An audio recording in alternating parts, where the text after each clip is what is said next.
It's Monday, July 23rd, and time for your Barbados Today morning news update. So glad you can join us. I'm Fernella Wedderburn. The Integrity in Public Life Bill is riddled with loopholes. That's the view of political leader of Solutions Barbados, Grenville Phillips. In a media release, Phillips charged that the bill now before Parliament appears set to turn Barbados into an unaccountable police state. Pointing to several sections of the proposed legislation, he further charged that the bill has glaring loopholes to protect those with provable evidence of corruption and bribery, while removing already established protections to safeguard the innocent.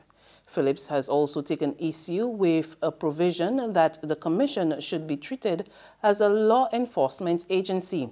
He said that this appears to give it more power than the police and the judiciary, and he expressed concern that whoever controls the Commission can clear their guilty friends and punish enemies who may be innocent.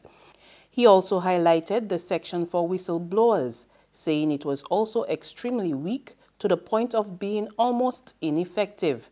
He lamented that there was no confidential reporting and no financial incentive for whistleblowers.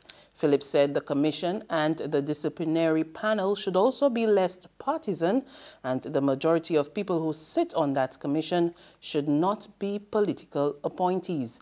He added that the bill was written in a manner that it can easily be misused, and that was not how the country's laws should be written. In other news, members of the local lesbian, gay, bisexual, transgender and queer community are happy with the turnout of yesterday's Pride March. The community took to the streets in a march for what they say was equality and inclusion. Director of the Barbados Gays, Lesbians and All Sexuals Against Discrimination, Donia Piggott, said the number of persons who came out in support of the march surpassed expectations. It was incident-free. There were tons of people. The energy was good. The vibe was good. There were no dissenters. You know, people have their fears because this is perhaps the biggest parade that we've had for this kind of thing. And it was just completely incident-free, and it was fun. And we did exactly what we wanted to do. And I couldn't have asked for a better event. That's the truth. The march was a culmination of events for Pride Month, celebrated here for the first time. And organizer Roanna Mohammed described the crowd as a diverse one, and she's already looking forward to next year. It superseded my expectations. Everybody was really positive. Even onlookers and passers-by, we got only positive energy. There was no sort of negativity. There were no incidents. Everybody had a really great time, and it was a really, really diverse crowd. It was a crowd of community members, allies, supporters, a diverse cross-section of Bajans, even some tourists. It was a really, really inclusive event, and we look forward to even having a bigger and better Pride next year. So what's next for To continue doing what we've been doing. We've been working towards public advocacy, lobbying for equality, human rights. You know, we're just going to keep along the same vein, and we hope that from now on, that people can recognize that there's such a diverse cross-section of people who are supportive of the community and supportive of human rights. It's not all negativity, and I think that this will help to derail that narrative that everybody is so negative towards the community, because that's obviously not true. The pilot project for the passport information kiosk gets underway at the Grantley Adams International Airport today. Tourism Minister Kerry Simmons recently explained that the machines were there to facilitate the ease of doing business at the airport, especially during this busy crop-over season. He has, however, made it clear that they were not a replacement for immigration officers. We should be able now to have, during the busy period of crop-over, this is my understanding, it is certainly my expectation, that during the busy period of crop-over, we should be able to be working a pilot project that gives us an understanding of how effectively these new kiosks are working. The kiosks will be machine-readable for the passports. It does not replace immigration officers, but it helps to speed up the process, and I am told that that can be done by as much as 80%. And therefore, you would appreciate that it is something that we feel as being useful if we're going to have the facilitation of business better done in this place. Minister Simmons also disclosed that he, along with Prime Minister Mia Mottley, will meet with all airport workers for 2 days starting tomorrow at Sherborne Conference Centre in a bid to get first-hand knowledge about the systems in which they function and their working conditions.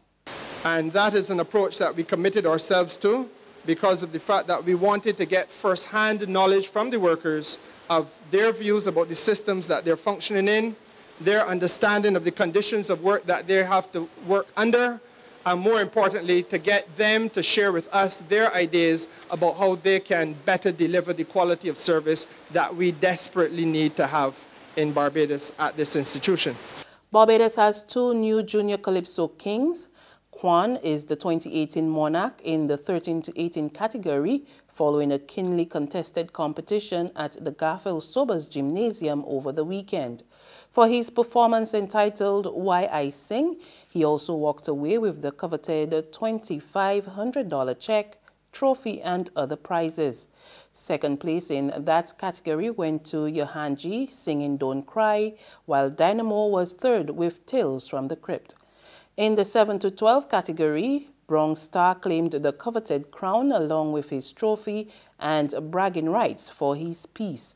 He also won $2,000 in cash along with other prizes. Second was Mighty Bit Bit singing Please Give Bit Bit the Crown. Third was Sakara doing Color My Barbados. In sports, Bangladesh beat West Indies by 48 runs in the first one-day international on Sunday at the Guyana National Stadium. Hamstrung by a slow pitch, the West Indies batsmen failed to adjust to the conditions and limped to 231 for 9 in 50 overs.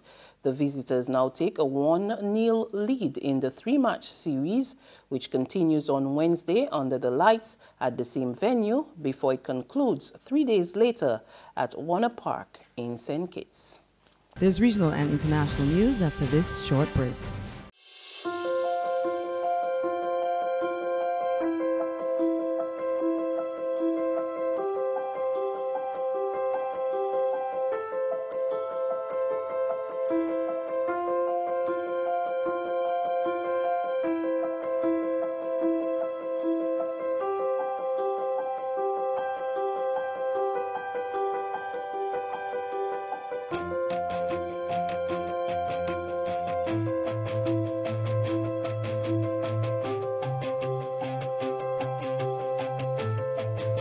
Barbados Today, news you can trust.